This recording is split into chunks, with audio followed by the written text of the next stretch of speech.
Tunay ba na ang Diyos ay namatay at nabuhay? Mababasa sa Bagong Tipan na ang una at huli ay namatay at nabuhay.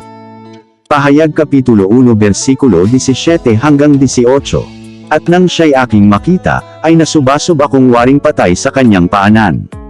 At ipinatong niya sa akin ang kanyang kanang kamay, na sinasabi, huwag kang matakot, ako'y ang una at ang huli.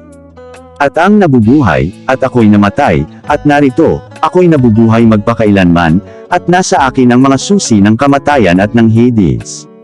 Sino ba ang una at huli? Nasusulat sa Bagong Tipan na siya ay ang Panginoong Diyos. Pahayag Kapitulo 22 versikulo 13. Ako ang Alpha at ang Omega, at ang una at ang huli, ang pasimula at ang wakas. Ang Alpha at Omega ay ang Panginoong Diyos, Pahayag Kapitulo 1 versikulo 8. Ako ang Alpha at ang Omega, sabi ng Panginoong Diyos, ngayon at nang nakaraan at sa darating, ang makapangyarihan sa lahat. At nasusulat din ito sa Lumang Tipan na ang una at huli ay ang Diyos.